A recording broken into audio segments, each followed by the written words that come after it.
Bienvenidos al segundo seminario de este año.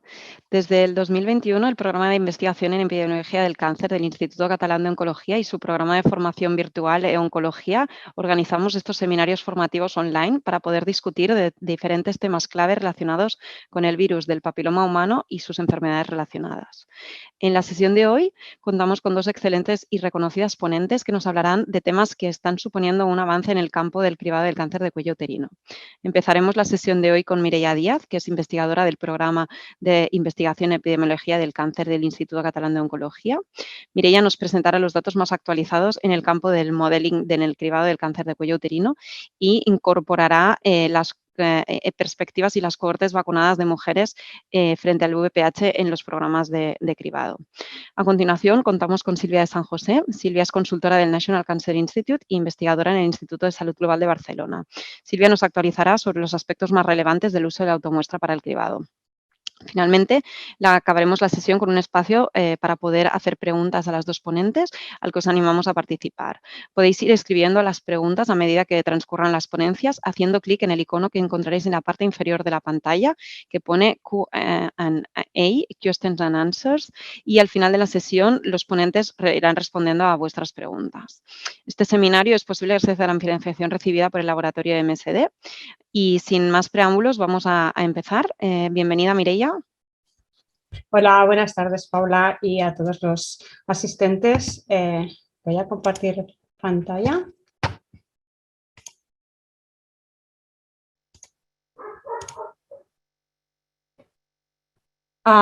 Bien, primero de todo quería dar las gracias por invitarme al seminario y poderlo compartir con Silvia de San José, que es un gran honor. Yo me centraré en los resultados, como ha dicho Paula, y las conclusiones de los estudios que utilizan modelos de simulación y análisis de coste-efectividad. Pero para aquellos que no estén familiarizados, primero haré Mireia, una... ¿Sí? no estás compartiendo, ¿eh? ¿Pantalla Pues todavía? me dice que sí. Espera, ¿ahora? ¿Lo he quitado y lo he vuelto a Ahora poner? sí. Ahora sí. Perfecto. Vale, perdonad. Bueno, para aquellos que no estén familiarizados, empezaré con una breve introducción sobre los modelos y los análisis de coste-efectividad que espero ayuden a entender la presentación. Deciros que los modelos de simulación de enfermedades son realmente modelos matemáticos que lo que hacen es simular o intentan reproducir o imitar la dinámica de una enfermedad a lo largo del tiempo. Por ejemplo, podemos simular la historia natural del cáncer de cuello de útero y la infección por VPH.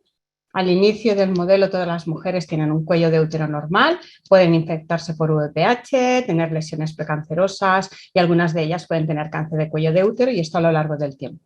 También podemos simular las intervenciones preventivas, tanto de vacunación como de cribado, con los parámetros que nos interesen.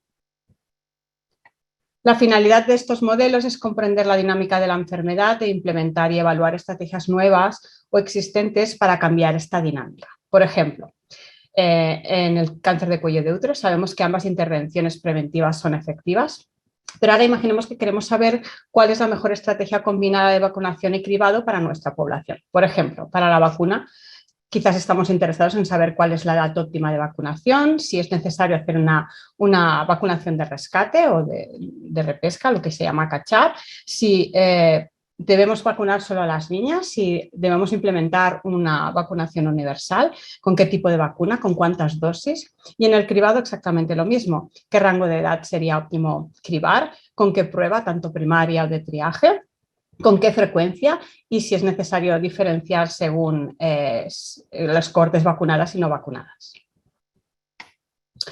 Estos modelos al final lo que hacen es incorporar toda la evidencia empírica que hay en ese momento, ya sea de estudios observacionales o de estudios experimentales. Este es el punto de partida, pero se utilizan para proyectar el impacto a medio o largo plazo de las intervenciones o de las interacciones entre estas intervenciones. Es decir, intentan llegar donde los estudios experimentales no pueden llegar.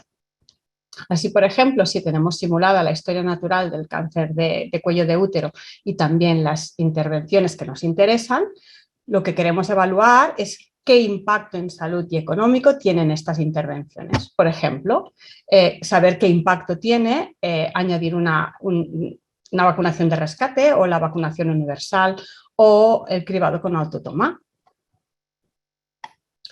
¿Qué obtenemos de estos modelos? Obtenemos medidas de impacto en salud y medidas de impacto económico. ¿Cuáles son las más habituales? Las más habituales son la incidencia o la mortalidad de cada una, las que producen cada una de las intervenciones que simulamos, el número de pruebas diagnósticas, la esperanza de vida, los años de vida ajustados por calidad, que no deja de ser como una esperanza de vida, pero se ajusta por la calidad de vida. Y de medidas de impacto pues nos pueden interesar los costes de cribado, los costes de diagnóstico, los costes de tratamiento, el total de costes poblacionales, el coste total por mujer. Pueden utilizarse muchísimos más.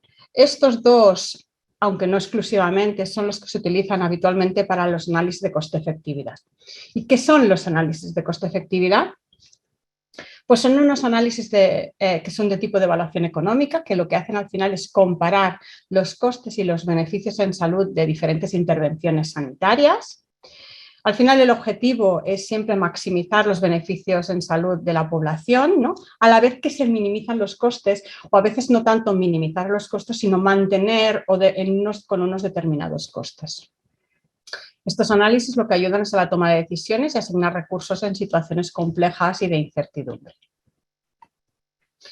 ¿Qué hacemos en los análisis de coste-efectividad? Pues para comparar los costes y los beneficios de las diferentes estrategias, lo que se utilizan es lo que llamamos las razones de coste-efectividad incrementales. En inglés las siglas son ICER, I-C-E-R. ¿Y cómo se calculan? Pues en verdad son muy sencillos. Lo que se hace es, si tenemos dos intervenciones y las queremos comparar, restamos los dos costes de estas dos intervenciones y dividimos por la resta de los dos beneficios en salud. Por ejemplo, podríamos comparar el cribado solo con la vacunación mesal cribado o el cribado con citología comparado con el cribado con la prueba del VPH. ¿Cuáles son las unidades habituales de los ICER? Pues en el numerador tenemos costes, por tanto, lo habitual es tener o euros o dólares, o también se pueden utilizar monedas locales, pero por comparabilidad normalmente se utilizan los euros o los dólares. Y los beneficios en salud, lo más habitual es utilizar los QALYs, aunque también se puede utilizar la esperanza de vida. Por tanto, las unidades del ICER son euros o dólares por cada QALY ganado. Y al final, cuando hemos calculado los ICERs, ¿qué intervenciones consideramos que son coste efectivas? Pues para ello utilizamos los umbrales de coste efectividad, es decir, definimos un valor umbral de coste efectividad y todos los ICERs que son menores a ese umbral se considera que son coste efectivos, las estrategias que hemos evaluado. Estos umbrales, el problema es que no son generalizados, son muy locales y no están definidos en todos los contextos. Los umbrales más habituales, para poner un ejemplo, es en Estados Unidos se utiliza los $50 por QALY o los $100.000 por QALY. En Europa depende del país y el rango oscila entre los 20.000 euros por QALY y los 80.000 euros por QALY. Y en los países en vías de desarrollo y que no tienen definido un umbral, que es lo habitual, la OMS lo que sugiere es utilizar el Producto Interior Bruto por cápita, ya sea los ICERs menores al Producto Interior Bruto o 3 veces el Producto Interior Bruto. ¿Y qué nos dicen los modelos de simulación sobre la eliminación del cáncer de cérvix? Pues como ya sabéis, en noviembre del 2020 la OMS hizo el lanzamiento oficial de la estrategia 90-70-90 para acelerar la eliminación del cáncer cervical. El umbral de eliminación se estableció en 4 casos por 100.000 mujeres año, aunque algunos países de altos ingresos propusieron un umbral de 1 caso por 100.000 mujeres. Este es un estudio realizado en Noruega, lo que hace es evaluar distintos escenarios que se han implementado en el país a lo largo del tiempo. Se inicia con un escenario sin vacunación y con un cribado con citología. En el escenario 1, en el año 2009, se evalúa la vacunación rutinaria a las niñas de 12 años con la tetravalente. En el año 2016 se incluye un escenario temporal de catch-up o de rescate hasta mujeres de 26 años con la vacuna bivalente. En el 2017 el escenario 3 es cambiar de la tetravalente a la bivalente. En el escenario 4 se incorporan los niños con la bivalente. En el escenario 5 se cambia del cribado con citología al cribado con VPH como prueba primaria. Y en el 2021 un escenario potencial de vacuna rutinaria con la nonavalente, es cambiar de la bivalente a la nonavalente. Estos son los resultados del estudio. Aquí se muestra la incidencia en Noruega estandarizada por 100.000 mujeres año para los 6 escenarios propuestos. Y este es el umbral de eliminación de 4 casos por 100.000. Según el escenario 1, la eliminación sería en el año 2056 en Noruega. El escenario 1 es cuando se incorpora la vacunación a las niñas. En el escenario 4 se eliminaría en el 2048. El escenario 4 es cuando se incorporan los niños a la vacunación. Y el escenario 5 y 6, la eliminación sería en el 2039. Recordar, el escenario 5 es que se cambia de citología a VPH. Y en el escenario 6 es cuando se cambia de la bivalente a la nonavalente. Por tanto, aceleraríamos la eliminación en 17 años haciendo estos cambios en las intervenciones.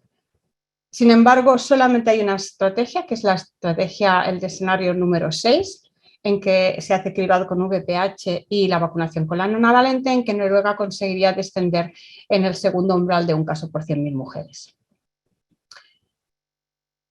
Este es un estudio de Estados Unidos y realizan el mismo ejercicio que en el de Noruega. Evalúan el statu quo en el año 2020, en que la eliminación en Estados Unidos se produciría en el año 2038. Después el escenario 3, que sería el statu quo, pero aumentar la cobertura de vacunación hasta el 90%, solamente en las mujeres, y solamente conseguiría acelerarse un año. Y el escenario 2, que sería el statu quo, pero aumentar la cobertura de cribado hasta el 90%. Como veis, aceleraríamos 10 años respecto al statu quo. Solamente, lo que acaban concluyendo es que aumentar la cobertura del cribado tendría un mayor impacto en el tiempo hasta la eliminación que aumentar la cobertura de vacunación. Y solamente la estrategia número 2 sería la que conseguiría bajar de un caso por 100.000 mujeres, es decir, la de aumentar la cobertura de cribado. ¿Qué pasaría en los países de ingresos bajos y medios? Este es un estudio que lo que hace es mostrar la incidencia de cáncer cervical en un horizonte temporal de 100 años, es decir, hasta el 2120. Esta es la situación con el statu quo actual en estos países. Como veis, la mayoría de los países están en color rosado o rojo, por tanto, muestran una incidencia de 15 casos por 100.000 mujeres, es decir, no llegarían a la eliminación. Si pasáramos a un escenario de vacunación solamente en niñas con un rescate temporal para llegar al 90%, que es lo que determina la OMS, conseguirían que el 60% de los países de ingresos medios o bajos llegaran a la eliminación, es decir, los que están en azul oscuro. Y si añadiéramos el cribado, en este caso 2 veces en la vida, conseguirían que todos los países de ingresos bajos y medios llegaran a la eliminación antes del 2120. Si solamente se añadiera un cribado en la vida en vez de 2, solamente llegarían al 96% de los países llegarían a la eliminación. Por tanto, parece que el cribado es clave en la aceleración de la eliminación del cáncer cervical. Por tanto, nos preguntamos cuál sería el cribado óptimo. Algunos puntos claves que podríamos destacar serían: debemos implementar protocolos diferenciados según el estado vacunal. El cribado debe ser diferente en mujeres jóvenes y en mujeres mayores en las cohortes vacunadas y en las no vacunadas. El cribado óptimo depende de la vacuna administrada y del grupo vacunado. ¿A qué edad debe iniciarse el cribado en las cohortes vacunadas y en las no vacunadas? ¿Los intervalos entre cribados deben ser más espaciados en las cohortes vacunadas? Mejora la eficiencia la recogida mediante autotoma y utilizando el triaje basado en el genotipado parcial del VPH. ¿Qué estrategia de cribado es más coste efectiva? ¿Cuál nos lleva más rápido a la eliminación? ¿Y cuál es la más sostenible? Ahora lo que veremos son algunos de estos puntos desde el punto de vista de los modelos de simulación. Empezaremos por los protocolos, si deben ser diferenciados entre vacunadas y no vacunadas, y si influye la vacuna administrada en la optimización del cribado. Este es un estudio realizado en Holanda. En esta gráfica se muestra en el eje vertical los costes y en el eje horizontal los QALYs. Lo que muestran los puntos azules son diferentes estrategias de cribado con el VPH como prueba primaria según diferentes frecuencias y según diferentes edades de cribado para las mujeres o las cohortes vacunadas. Y en cambio en naranja son las cohortes no vacunadas. Lo que determinan los autores es que en las mujeres vacunadas el cribado óptimo serían 3 cribados en la vida con VPH, es decir, cada 12 años entre los 35 y los 59. En cambio, en las no vacunadas serían 8 cribados, es decir, cada 6 años entre los 30 y 72. Por tanto, variaría tanto la frecuencia como el rango de edad al que se debería cribar. También determina que con niveles de inmunidad de grupo de más del 50%, estos intervalos que se determinan como óptimos en las mujeres no vacunadas dejarían de ser coste efectivos y por tanto lo que recomendarían es ampliarlos, es decir, más parecidos a los que se determinan para las vacunadas. Esto es un estudio en Inglaterra. Lo que miran es el beneficio incremental por cribado y consideran que menos de un 2% ya no sería beneficioso implementar ese cribado. Primero lo miran en las cohortes no vacunadas y suponiendo que el cribado es con citología. Consideran que el cribado óptimo sería 12 cribados con citología a estas edades. Si en cambio la prueba primaria fuera el VPH, entonces determinarían que los cribados óptimos serían 7 a estas edades. En las cohortes vacunadas con la bivalente deciden que el cribado óptimo serían 3 cribados con VPH los 30, 40 y los 55. Y si las cohortes están vacunadas con la nonavalente, el cribado óptimo sería un cribado con VPH a los 35 años. Por tanto, parece que la nonavalente también marca la diferencia. Vamos a ver qué nos dicen los estudios sobre el coste-efectividad de la vacuna nonavalente. Este es un estudio en Noruega, es el mismo que he presentado anteriormente. Los autores asumen 2 dosis en tanto en la vacuna bivalente como en la nonavalente y consideran que el precio de mercado en Noruega de la vacuna bivalente sería $91 por dosis y el de la nonavalente sería $136 por dosis, que sería el precio de la bivalente más $45. El ICER que calculan es por encima de 233.000, que está muy por encima del umbral de coste-efectividad, que sería aproximadamente de unos 47.000 en Noruega. Por tanto, determinan que la vacunación con la nonavalente no sería coste efectiva al precio actual de mercado en Noruega. Sin embargo, consideran que si la nonavalente tuviera el mismo precio que la bivalente o incluso costara por dosis $9 más, entonces la nonavalente resultaría en un ahorro de costes. ¿Qué quiere decir esto? Quiere decir que proporcionaría mayores beneficios en salud a un coste menor. Incluso si la nonavalente llegara a valer $19 más que la bivalente por dosis, se consideraría que la nonavalente es coste efectiva. En este sentido, cabe decir que la tendencia del precio de licitación de la vacuna del VPH en Europa ha descendido drásticamente. En el año 2008 se estimó que el precio de la bivalente tetravalente, el precio medio era aproximadamente de 102 euros. Y en el año 2017 era de unos 28 euros. Por tanto, la reducción ha sido del 72,1% en los últimos 10 años o desde el 2007 al 2017. El precio de la nonavalente en precio de licitación oscila por los 49 euros y como referencia podemos ver que con la vacuna del virus de la hepatitis B ha habido una reducción del precio del 99,75% en 24 años, pasando de $100 a 25 céntimos de dólar. Bien, ¿y qué prueba de cribado consideramos que es más eficiente? Este es un estudio también en Noruega. En esta gráfica lo que se muestra es los resultados para las cohortes vacunadas con la bivalente o tetravalente. En el eje vertical situamos los qualis, los beneficios en salud, y en el eje horizontal situamos los costes. Así que las estrategias más coste efectivas serían las que se sitúan más a la izquierda y hacia arriba, es decir, las que siguen esta curva que se llama curva de eficiencia. Podemos ver que la mayoría de estas estrategias que se sitúan encima son las de color verde, que pertenecen a las que son el cribado con VPH como prueba primaria. Lo que se diferencian las estrategias es en la frecuencia del cribado y en la edad. Por debajo se situarían mayoritariamente las estrategias que utilizan citología en mujeres jóvenes y cambian a VPH en mujeres más mayores. Y por debajo se situarían todas las estrategias que utilizan simplemente citología. Esta es la la imagen para las cohortes vacunadas con la bivalente o la tetravalente, esta sería la imagen para las cohortes con la nonavalente. Como veis, es muy parecida, simplemente que las estrategias de VPH o las estrategias de citología con cambio VPH se sobreponen algo más y son algo más parecidas.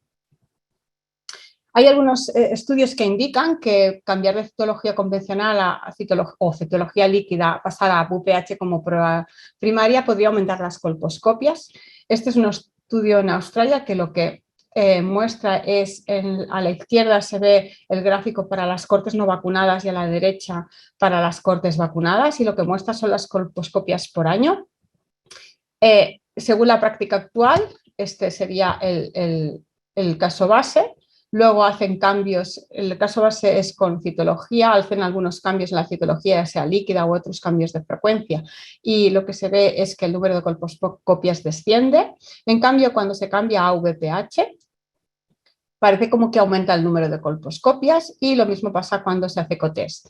En cambio, en las cohortes vacunadas, la imagen es algo diferente, con citología siguen siendo más bajas cuando se hacen cambios en la práctica actual, y con el VPH parece que también son menores el número de colposcopias, excepto para el cotest, que parece que sí que aumenta. Por tanto, lo que concluyen es que solo aumentarían las colposcopias en las cohortes no vacunadas y en los primeros años de implementación en las vacunadas, porque luego posteriormente se calculan que las tasas de colposcopia serían menores con el VPH que con la citología.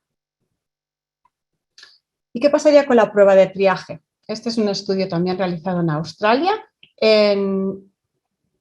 En los ejes verticales situamos los costes y en los ejes horizontales situamos los años de vida, que en verdad es como los QALYs, pero son ajustados por calidad, es decir, los beneficios en salud. Por tanto, las estrategias más coste efectivas, dado que ahora los ejes están intercambiados, serían todas aquellas que se sitúan por debajo y hacia la derecha. Vemos que en la izquierda están las cohortes vacunadas y en la derecha las cohortes.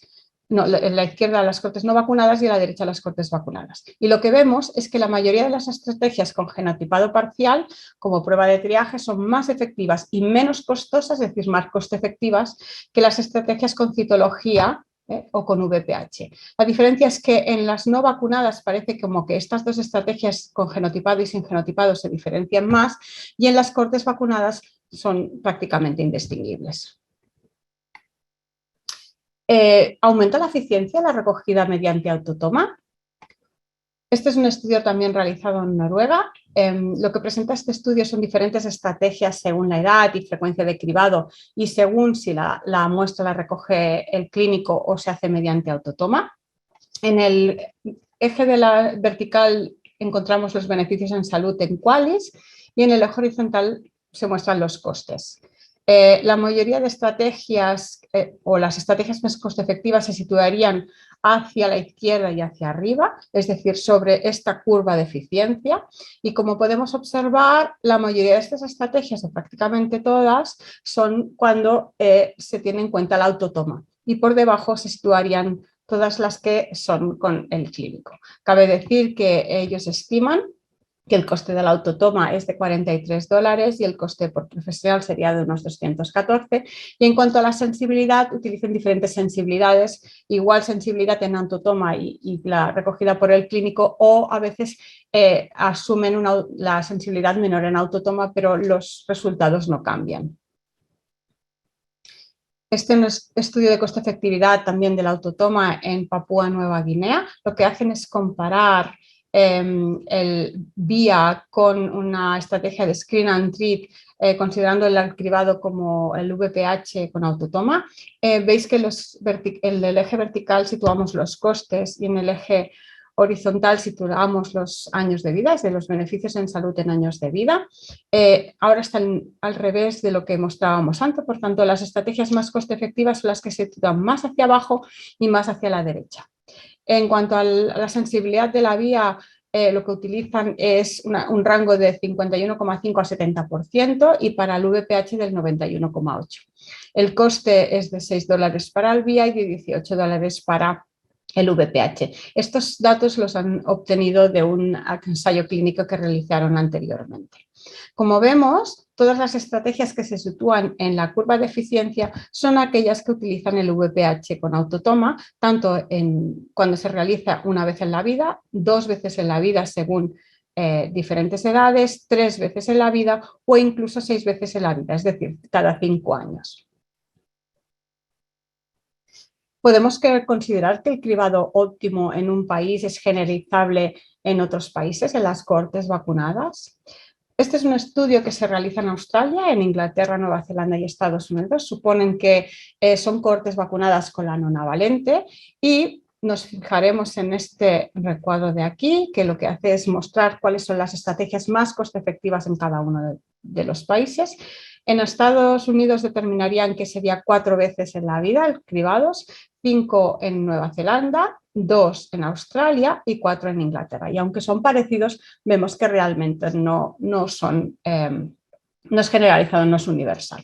En estos países podríamos suponer que se parecen relativamente, pero seguramente que con países más diferenciados las diferencias también serían mayores. Así pues, ¿qué nos indican los estudios de simulación? Pues que la eliminación es posible antes de finales de siglo, especialmente o a principios del siguiente siglo, especialmente en los países occidentales con coberturas altas de vacunación y cribado de alta precisión. Que aumentar las coberturas del cribado y vacunación a niveles propuestos por la OMS o superiores acelera la eliminación, especialmente aumentar la cobertura del cribado. Que la optimización del cribado es imprescindible para llegar lo antes posible a la eliminación de forma eficiente y que sea sostenible en el tiempo. Que el cribado óptimo no es generalizable y puede depender de diversos factores.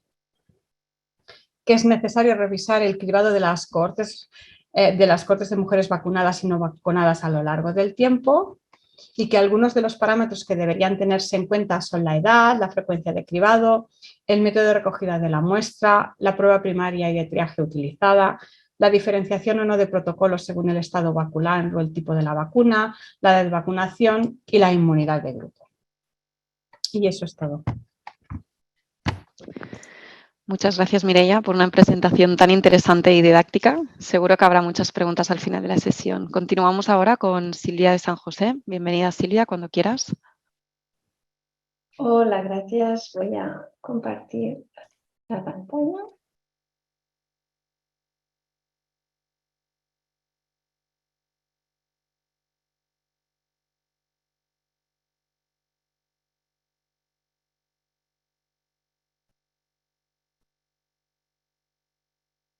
¿Dónde es la?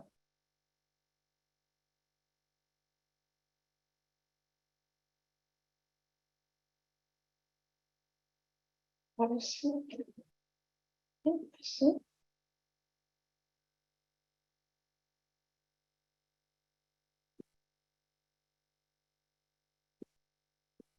No sé si lo veis bien. Silvia, tienes que cambiarlo del moderador presentador Sí, arriba. sí. El problema es que me pasa que...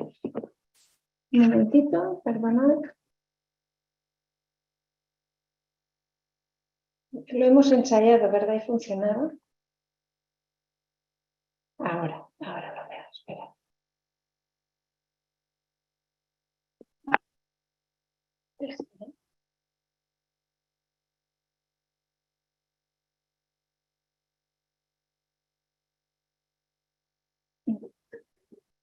Bueno.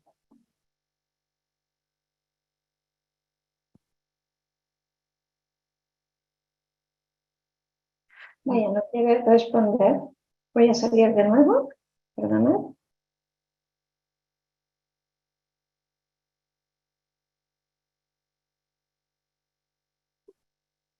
No sé si sale bien.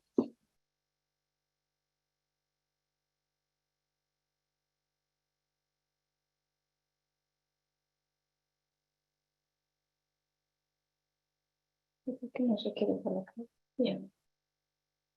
Bueno.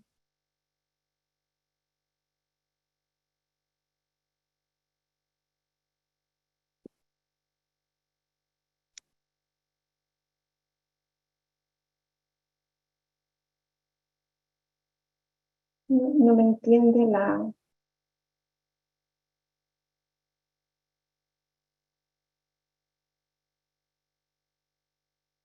Silvia, dame un segundo que buscamos la presentación y la presento yo. Sí, lo puedo volver a hacer. Siempre me sale yo. Hasta que quieras hacerlo bien y rápido.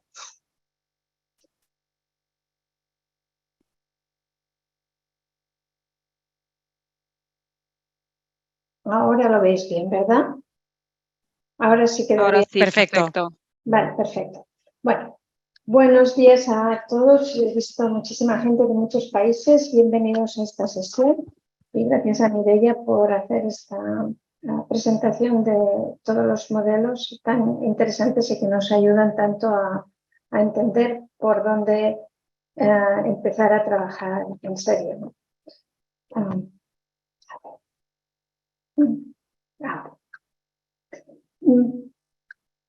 ¿Se puede sacar esto? Sí. En realidad, si nos colocamos en cómo estamos ahora en este momento a nivel global, y hablo del mundo global, la Organización Mundial de la Salud nos había dado unas consignas que teníamos que llegar al 90% de vacunación contra el VPH a un cierto grupo de niñas para poder llegar a tener un impacto realmente importante que pudiéramos conseguir aquel nivel de eliminación que os ha contado Mireia. Realmente estamos muy lejos de conseguir este 90%. A nivel de cribado o tamizado cervical es prácticamente ausente en muchísimas regiones del mundo, cuando el objetivo de la Organización Mundial de la Salud es llegar en el año 2030 al 70%. Y finalmente la cobertura del tratamiento de aquellas mujeres que han pasado por el tamizado, cribado y hemos identificado que había alguna razón para tratarlas, teníamos que llegar a poder ser capaces de justificar que se trataba al 90% en el año 2030. Sin embargo, hoy en día la cobertura del tratamiento continúa siendo una incógnita a nivel global. Cuando el trabajo del grupo de Laia Bruni del Instituto Catalán de Oncología, presentado el año pasado, intentó cuantificar cómo estaba el cribado tamizado en el mundo. Y en estos 4 gráficos lo que vemos aquí, cada barrita individual representa el volumen de mujeres que existen en una región concreta. Esto en los países en la izquierda, países de nivel económico alto, upper middle income countries, lower middle income countries y low income countries. O sea, el mundo separado en 4 regiones. Y en los colores lo que se identifica es en aquellas mujeres que teóricamente podrían estar en una edad de poderse cribar para el cáncer de cuello uterino. Vemos que en azul son aquellos países dentro de esta región de nivel económico alto que hemos podido identificar que se habían tamizado, cribado al menos en los últimos 5 años antes de hacer este estudio que terminó en el 2021. En rojo el rojo así calabaza fuerte, representa el volumen de mujeres que nunca se han tamizado. Como podéis ver, este rojo es claramente diferente según en qué región nos movamos, y además el volumen más importante de mujeres que no se han cribado en los últimos 5 años, que no se han cribado nunca, perdón, es altísimo en los países de lower middle income, que realmente incluyen a la India y a China. En los países africanos, donde el riesgo de la mujer de padecer un cáncer de cuello uterino muchas veces es muy superior por la concomitancia del VIH, aquí lo que vemos es que el volumen de mujeres africanas es más pequeño, pero que prácticamente no existe una línea azul en la que podamos ver que hay un volumen de mujeres que se han tamizado. Por lo tanto, la situación a nivel global, aparte de los países de nivel económico alto, sea en Europa, en Norteamérica o Australia, es realmente difícil, ¿no? Para llegar a este 70% en unos pocos años. La única manera que vemos que podríamos activar y poder hacer una cobertura máxima de cribado es intentar que al menos 1 o 2 veces a la vida las mujeres pasasen por una prueba de autotoma, que quiere decir que nos ahorramos un examen ginecológico. ¿Qué es la autotoma? La autotoma es la obtención de células cérvico-vaginales exfoliadas en la cavidad vaginal que son tomadas por la propia mujer. A veces también puede ser asistida por un proveedor, pero la idea es no tener que hacer un examen con un espéculo. La toma que se obtiene puede ser almacenada en seco o en medio líquido. Existen múltiples dispositivos y su eficacia tiene que considerar qué estrategia y prueba de detección de pH vamos a usar aquí. Vamos a insistir bastante en que hay muchos dispositivos y tenemos que ser capaces de, cuando los introducimos a nivel de nuestra población diana, tenemos que ser capaces de evaluarlos. La prueba de detección de pH utilizada en el cribado debe detectar los tipos oncogénicos de pH y tiene que estar validada. Esto quiere decir que nosotros lo que vamos a buscar, esta prueba de calidad que decía Mireia, que de máxima calidad que tiene que ser el cribado, tenemos que dedicarnos a detectar aquellos virus del papiloma humano que van a tener una capacidad de generar el cáncer de cuello uterino. No nos interesa hacer tomas de virus de bajo riesgo y por lo tanto tenemos que optimizar esta autotoma con unas pruebas de detección de papiloma que sean lo más óptimas posibles para discriminar este riesgo. La Organización Mundial de la Salud, en todo su trabajo que ha hecho como empoderamiento del ciudadano y sobre todo de las mujeres, consideran que el cribado por autotoma es una herramienta clave para acelerar la lucha mundial contra el cáncer de cuello uterino.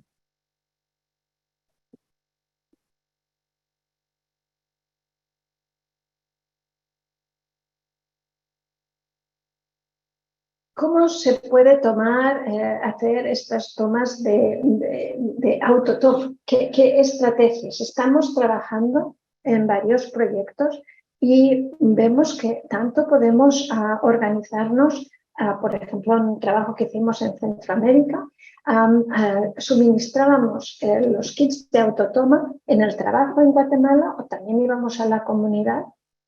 También lo estamos haciendo ahora en Santo Domingo, en las clínicas, donde las mujeres son referidas a partir de un contacto con su atención primaria. Las mujeres aquí las vemos hablando entre ellas cuando trabajamos en la comunidad, ayuda porque se refuerzan entre ellas cómo hacerlo y se pierde este miedo. También en Europa principalmente se estima que una de las maneras más que se ha trabajado más es el envío por correo.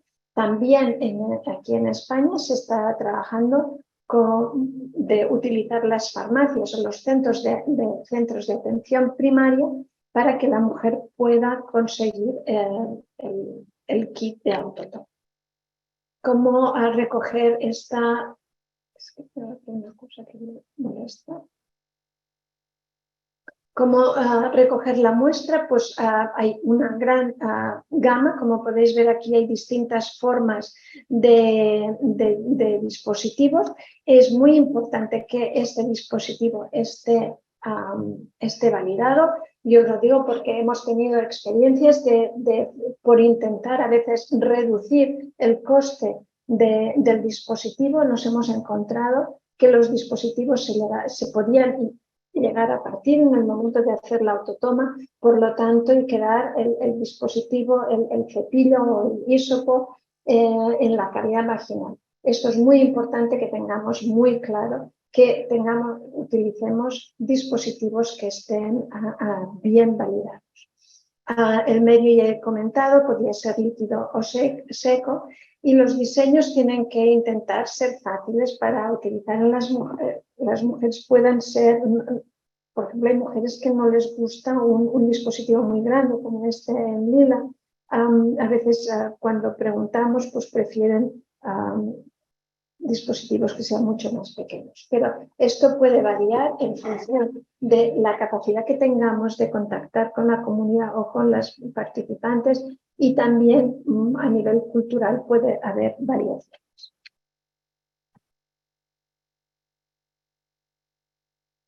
Nosotros vamos siempre a considerar que los requerimientos para el uso de la autotoma serán que estas pruebas sean aceptables, que sean precisas, o sea, que detecten aquello que queremos detectar y que realmente nos lleven a detectar el precáncer, que sean viables, que hagamos un buen seguimiento de las mujeres que tienen resultados positivos y también negativos, y que sean efectivos en reducir el cáncer de cuello uterino.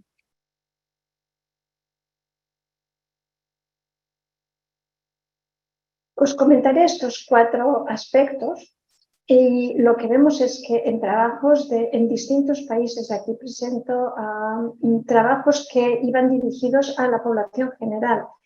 Muchos de los trabajos que se han hecho en Europa han ido dirigidos más a mujeres que no participaban en el cribado habitual, y que se preveía que podía ser una manera de poder llamarlas para que vinieran solo en el caso de que la prueba fuese positiva, y así es como se ha ido utilizando en los primeros trabajos. Pero cada vez es más claro de que lo que nos interesa es valorar el uso de la autotoma en población general.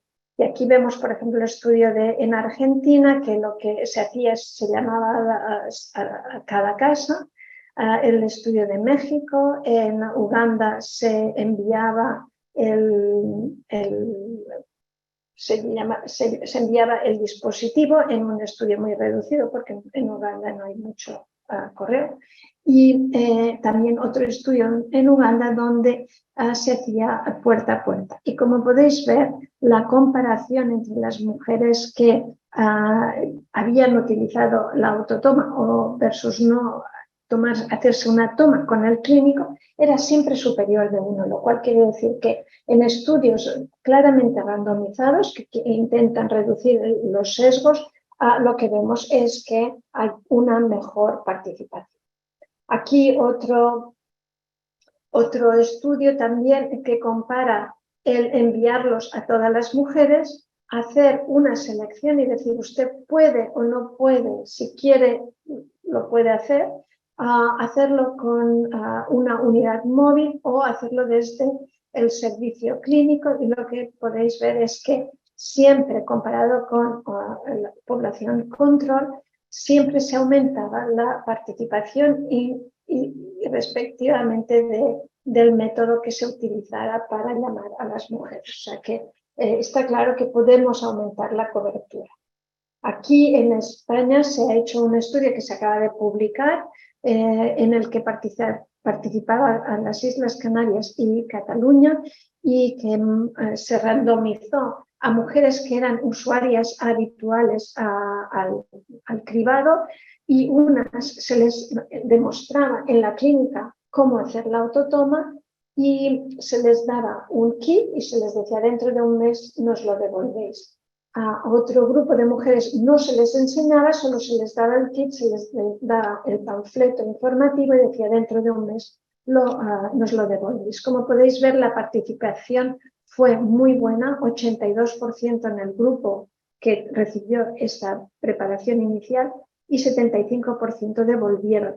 Todo y esto, aquí dentro hubo el COVID, o sea, pasaron muchas penurias durante todo el proyecto, pero llegamos a tener una excelente participación en el que el hecho de contar a las mujeres un poco cómo hacerlo y experimentarlo en la clínica parecía que ayudaba a tener una mayor cobertura. Y también ver aquí el 92% de mujeres de más de 50 años versus 75 en las más jóvenes o 70 versus 88. O sea, en las mujeres mayores parece que prefieren este modelo de autotoma. Al preguntarles a ellas si estarían dispuestas, si les gustaría que este fuera el fenómeno habitual del tamizado, estaban todas mayoritariamente por la labor.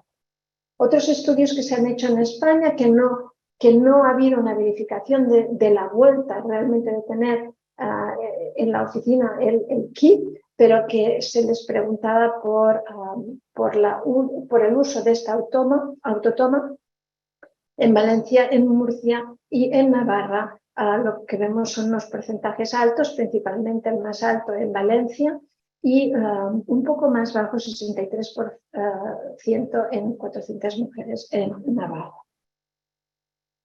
Realmente, si utilizamos esta prueba, yo creo que el proveedor siempre se pregunta, ¿vamos a hacerlo bien? ¿Estamos aquí perdiendo? O sea, ¿estamos muestreando las células que están en la vagina? ¿Nos vamos a perder aquellas lesiones, aquellas células infectadas del cuello uterino? En esto no hay nada como ver cómo juntar todos los trabajos que se han publicado, y lo que vemos es que la sensibilidad de la autotoma en pruebas que estaban utilizando bien captura de híbridos o que era HPV era un poco inferior a la que hubiéramos obtenido si hubiéramos tomado una muestra con el proveedor. Tanto para CIN2 como para CIN3, o sea, como podéis ver, los intervalos de confianza de este 0,85 son inferiores a 1, lo cual quiere decir que son inferiores. Pero cuando la prueba que vamos a utilizar para la detección del virus del papiloma es una PCR, aquí sí que no hay inferioridad. Por lo tanto, la capacidad que tenemos de detectar una lesión de CIN2 o de CIN3 en estos 17 estudios, 8 estudios, lo que vemos es que no es inferior, mantiene la misma sensibilidad y la misma, discretamente menor especificidad, porque prácticamente es igual a la que hubiéramos obtenido con la muestra tomada por el proveedor. Este trabajo, que sumaba 56 estudios y 25 de ellos eran ensayos randomizados, pues dio pie a que todos nos entusiasmásemos con la autotoma. Recientemente, un estudio publicado a partir de 30.000 mujeres que utilizaron la autotoma y se compararon con casi 500.000 de mujeres que habían tomado la muestra a partir del profesional. Este es un estudio en Holanda. Lo que se vio es que realmente la autotoma funcionaba bien, pero que había una pequeña caída de sensibilidad que nos alertó a todos un poco, decir, bueno, ¿qué es lo que estamos viendo? Es que cae un poquito, si utilizamos el cutoff point que daba la marca comercial de la prueba, perdíamos un 5-7% de sensibilidad para detectar CIN3. Entonces, a partir de aquí se han activado varios trabajos en los que intentan decir, bueno, la autotoma está funcionando y está funcionando bien. La cobertura que podemos alcanzar con la autotoma es muy superior a si tenemos que mandar a todas las mujeres a un examen ginecológico, principalmente en países donde el cribado no existe. Pero tenemos que ser muy cuidadosos en intentar corregir, en la medida de lo posible, esta posible pérdida de sensibilidad aunque utilicemos una PCR. Entonces, ahora se están comparando, se están haciendo más pruebas, se están mirando a nivel de la carga viral, ver si hay algún tipo de prueba que pueda indicar qué es lo que está pasando. Y este es un estudio en el que también se observó una pequeña pérdida de sensibilidad para CIN2 y cuando se comparaba con la citología líquida, la autotoma era comparable, pero que en cambio tenía un poco menos de especificidad. Por lo tanto, aquí la autotoma había perdido 22 casos, la toma de profesional perdía 11, siempre hay, nada es 100% comparable, pero sí que nos pone a todos en el contexto de ser muy atentos. Aquí se han generado algunos trabajos como David Hawkes de Australia y este reporte de Kate Kusheri, el grupo de Kate Kusheri que está en Escocia, donde está indicando, atención, no podéis utilizar cualquier cosa, tenéis que ir con cuidado, ir validando estas tomas. En el estudio en el que yo estoy ahora involucrada, en 9 países, de países de bajos recursos, lo que estamos es ahora evaluando cuál es el porcentaje de muestras inválidas a partir de la autotoma, cómo podemos comparar distintos dispositivos de la toma, podemos comparar muestras cervicales con las vaginales, continuando esta comparación que nos dé seguridad de que cuando esto lo introducimos masivamente nos dé unos niveles de calidad. También comparar las pruebas de BPH, porque no todas las pruebas van a trabajar igual. Viabilidad. ¿Es posible que en nuestra población hagamos autotoma y tengamos un buen seguimiento? Pues hicimos un estudio con, aquí los datos son de 230.000 mujeres en Centroamérica, mujeres que estaban testadas por VPH utilizando autotoma, y lo que vimos es que estas mujeres tenían después el porcentaje de las que fueron determinadas como positivas, recibieron un seguimiento. Aquí en Honduras esto fue un poco más bajo, pero se hizo después esfuerzos adicionales y se consiguió subir este 50% a casi un 70%. En naranja es aquellas mujeres que siendo positivas se les dio una prueba de triaje, que habitualmente fue la colposcopia o la inspección visual, y después 84% de ellas siguieron en Guatemala el tratamiento, a 60% en Honduras, 67% en Nicaragua. En Malaysia están haciendo también autotoma. Estos son los resultados preliminares, pero ahora ya han lanzado un estudio más amplio. 4.000 mujeres en las que utilizan el autotoma, se le hace una prueba de papiloma. ¿Cuáles son? Este 5% que son positivas, 98% reciben resultados, 89% reciben la colposcopia. También es importante los trabajos que se han hecho en Argentina, en los que se veía que había una pérdida de seguimiento cuando se hacía autotoma comparado con lo que se hacía, con lo que se observaba cuando la mujer se le hacía una citología en la clínica, y poco a poco, después de ver que el seguimiento era peor, se hicieron esfuerzos y hoy por hoy están realmente haciendo un aumento de la adherencia a este triaje de forma muy considerable, y yo creo que en Argentina están muy por la labor de mantener la autotoma. Veremos si hay alguien de Argentina que nos pueda ir informando.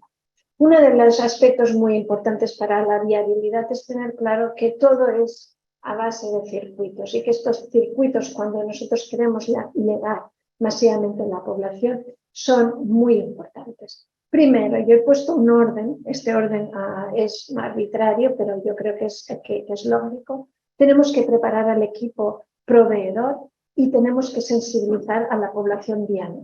Antes de empezar a hacer un tanizado de este tipo, hay que notificarlo, hay que explicarlo, hay que poner a aquellas personas que son líderes comunitarios o profesionales que están liderando el tema de la prevención del cáncer del cuello uterino, tienen que estar muy informados. Tienen que tener tiempo de entender los cambios que esto representa, los peligros que pueden representar y cómo solventar los problemas. Una vez tenemos esto, entraremos en el programa. Habrá que obtener la muestra habrá que testar esta muestra y tendremos que notificar a la persona el resultado, tanto si es negativo como si es positivo. Las mujeres que tienen un resultado positivo tendremos que hacer otro circuito, el circuito del triaje.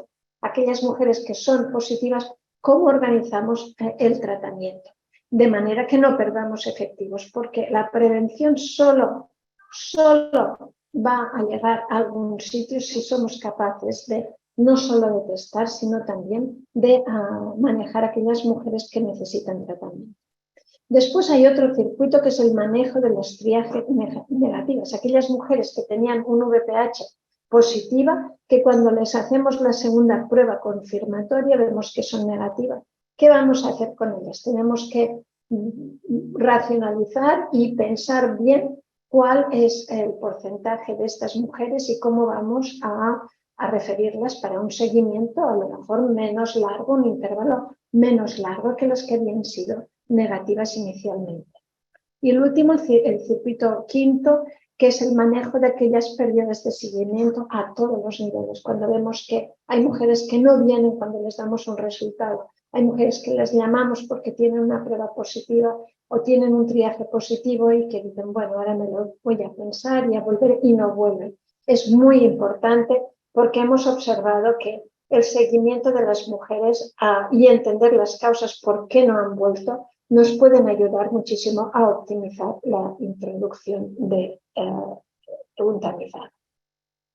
El impacto es muy importante, que es un trabajo que os recomiendo leer de Papúa New Guinea, donde lo que realmente ven que utilizar el virus del papiloma humano en autotoma y que el mismo día eran capaces de hacer lo que llamamos un point of care, o sea, que dando el resultado el mismo día, podían hacer la ablación térmica o hacer un tratamiento temprano si requerían algo más que ablación, y lo que ven es que realmente ven una reducción o una captación, más que reducción, yo diría captación de mujeres con lesiones de alto grado, aquí 149 lesiones, a 38 carcinomas de cuello uterino. El trabajo es importante, este grupo están trabajando mucho, es una población que no tenía ningún tipo de tamizado, la citología nunca funcionaba y que ahora hacen un testar y tratar en un periodo de tiempo muy corto y permite que las mujeres no tengan que trasladarse 2 veces al centro y sus estrategias son realmente muy óptimas. En España la autotoma se está introduciendo en varias comunidades. En Cataluña hay un piloto ya importante entre mujeres de 30 a 65 años, por lo que yo sé, con una participación y una aceptabilidad muy buena. En Valencia también mujeres de 35 a 65 años recibirán un kit para tomarse muestra vaginal. Bueno, ya veis en varias comunidades pues con rangos entre algunas que empiezan 35 a 65 y una que empieza como en Cataluña a los 30. Importante ver que hay una actividad que se está moviendo, que se están evaluando estas opciones y sobre todo esto puede ser muy, muy útil en la medida en que lleguen también las cohortes vacunales. En resumen, yo creo que se puede asegurar que se está acumulando evidencia científica que confirma el uso de la autotoma como una estrategia precisa y aceptable para un cribado poblacional. La autotoma puede ser la única aproximación a una alta cobertura del cribado cervical a nivel global. Cambios en instrumentos de toma y en pruebas de detección molecular pueden modificar la precisión y por lo tanto es un mensaje para llevarse a casa, siempre ser atentos a estos cambios.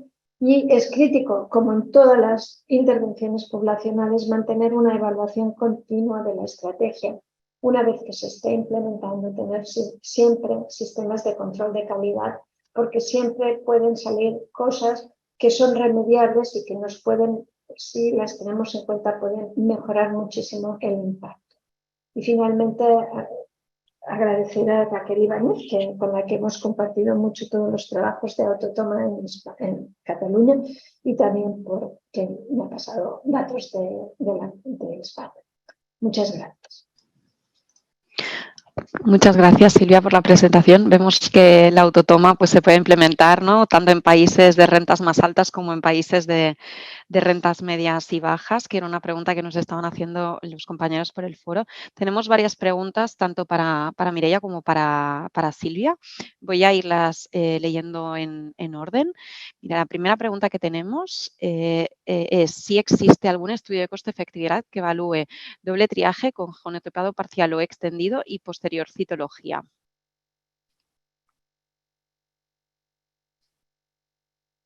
Está silenciada, Mireia. Perdón. Sí, hay algunos estudios que evalúan el triaje. En concreto hay uno en holandés que evalúa diferentes estrategias de triaje. Combina el test de triaje con los intervalos, creo que de repetición si son a 6 o 12 meses, combinar los test si es con citología, con VPH de alto riesgo o VPH 16 o 16 y 18, cuando enviar a las mujeres a colposcopia, si son ASCUS o LSIL o HSIL. De todas las estrategias que evaluar, no recuerdo si a lo mejor pueden ser o 30 o algo así, al final lo que acaba concluyendo este estudio es que la prueba de triaje más coste efectiva que consigue no incrementar la incidencia de la mortalidad y disminuir el número de colposcopias sería la genotipación con 16 o 16-18 con una repetición, si no recuerdo mal, cada 12 meses. Esta sería la conclusión del estudio. Ahora no recuerdo los detalles, ¿no?, para decirle exactamente, pero sí, esta sería la conclusión del estudio. Vale. Tenemos otra pregunta, gracias Mireia. Nos preguntan, teniendo en cuenta la falta de datos de los países de bajos y medianos ingresos, ¿qué tan aplicables podrían ser los modelos de coste-efectividad de los países de ingresos altos, que son básicamente los que hemos comentado? Sí, es verdad que en los países de ingresos medios y bajos hay muy pocos estudios de coste-efectividad. La mayoría están muy centrados seguramente en la vacunación y un cribado a lo largo de la vida, pero son muy homogéneos, no hay diversidad en lo que miran, pero no son muy aplicables. Es que de hecho ni son aplicables entre los mismos países de altos ingresos, solamente si tienen unas características similares, es decir, si estamos mirando el coste-efectividad de un cribado y hay un país que no tiene vacunación y otro país que sí que tiene la vacunación, por ejemplo, en cortes vacunadas en la bivalente, ya es que no es comparable. O sea que en verdad los análisis de coste-efectividad tienen que ser bastante locales y máximo se amplían a un escenario que sea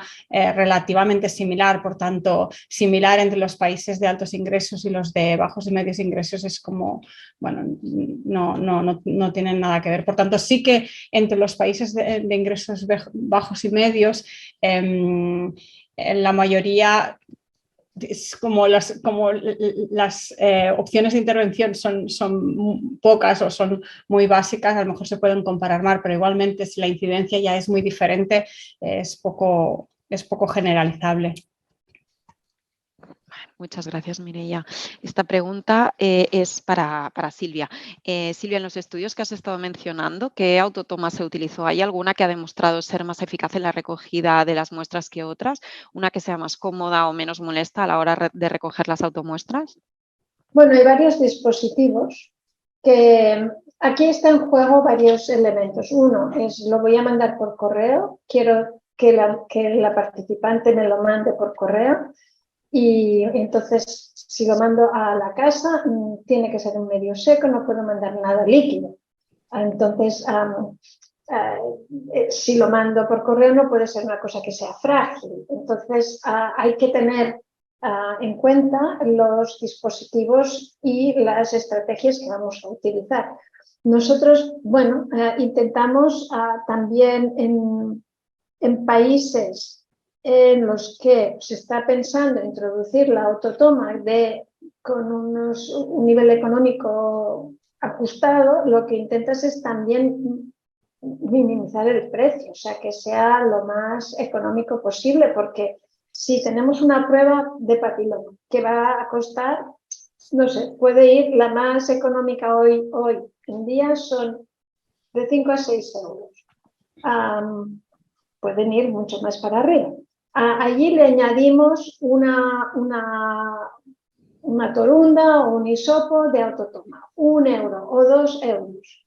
Ya nos estamos yendo a 7 euros, ¿no? En el mejor de los casos. Vamos añadiendo casos, o sea, vamos añadiendo precio. Entonces, aquí tendremos que tener en cuenta que según el número también de dispositivos que vayamos a negociar, pues podremos abaratar el precio, pero también la circunstancia. O sea que hay realmente dispositivos bien validados. Yo no voy a decir marcas aquí, pero los que he enseñado en la diapositiva son dispositivos que están bien validados y hay que huir de aquellos que son ofertados a veces de forma muy económica, porque, y esto nos ha ocurrido en experiencia propia, no eran de buena calidad y entonces se rompían y no quieres implementar un muestreo con autotoma y que la señora te llame y te diga que tiene en la vagina el cepillito. O sea, porque esto genera pánico. No pasa nada, a nivel de salud no pasa nada, pero a la mujer le genera un pánico terrible. Entonces, hay que ser muy atentos con los dispositivos y los ministerios pues tienen que tener en cuenta que valorar la calidad de cada dispositivo y su validación. Muchas gracias, Silvia. Tenemos 3 preguntitas más a las que les vamos a intentar dar respuesta brevemente, aunque nos estamos pasando un pelín de tiempo. Esta pregunta creo que podéis responder ambas con vuestra experiencia. Nos preguntan, ¿en países de ingresos medios y bajos se recomienda genotipar en poblaciones con mayor incidencia de VIH o es más coste efectivo usar pruebas que solo identifiquen 16 y 18? Bueno, no sé quién de las dos. Silvia. Puedo empezar un poco porque el trabajo que estamos haciendo, que es toda una estrategia que queremos presentarla también a la OMS cuando tengamos los resultados en unos pocos, yo creo en un año como mucho, y estamos utilizando un genotipado extendido con identificación de 12 tipos de papiloma, pero a nivel agrupado. O sea, consideramos el nivel de riesgo en función del tipo de papiloma que estamos detectando y tenemos una prueba de triaje que es de visualización del cuello uterino y con una lectura pues, con inteligencia artificial. Pero digamos que es genotipado extendido y un triaje. Estas mujeres las estamos tamizando y respectivamente si tienen VIH o no. Y nos están los resultados preliminares, hay un estudio ahora ya que está enviado para publicar, nos dan unos resultados excelentes y nos ayuda mucho el genotipado, a pesar de que en las poblaciones VIH nos encontramos con positividad que van desde el 30 al 40 y ahora había un estudio en Sudáfrica que llegaba al 60% de positividad de papiloma. O sea, lo que es claro es que en estas mujeres deberemos de considerar qué tipos de genotipos son los que están presentes y qué triaje vamos a hacer para no mandar a 60% de las mujeres a un tratamiento. Muchas gracias. Esta pregunta sería para Mireia. ¿Cómo pueden influir los estudios de coste-efectividad de introducción de la vacuna nonavalente con el protocolo actual que dictamina el Ministerio de Sanidad en España? Estás muteada. Perdonad, lo hago siempre para no molestar y al final. A ver, los estudios de coste-efectividad sí que es verdad que cada vez son más importantes a la hora de influir en la introducción de cualquier intervención. En España no es el ejemplo más claro. Canadá, Inglaterra y otros países, Australia, sí que realmente tienen muy en cuenta los estudios de coste-efectividad. En España se piden estudios de coste-efectividad y de hecho el Ministerio también pide evaluaciones, pero luego no sé hasta qué punto realmente los utilizan para para introducir algunas intervenciones. Yo diría que no es el único y de hecho seguramente es de las últimas cosas que influyen a la hora de introducir una intervención. Muchas gracias, Mireia. Esta pregunta sería para Silvia.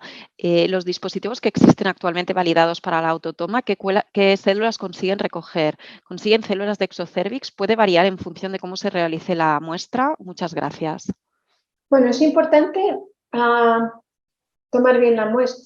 Entonces, lo que es importante es intentar recoger el exfoliado cervical. ¿Cómo lo decimos a la mujer? Pues usted introduce el cepillito o la torunda, lo que sea, hasta encontrar una resistencia y da pues un número de vueltas. Cada dispositivo, unos dicen 5, otras dicen 6, 7. Da las vueltas. Con esto estamos recogiendo.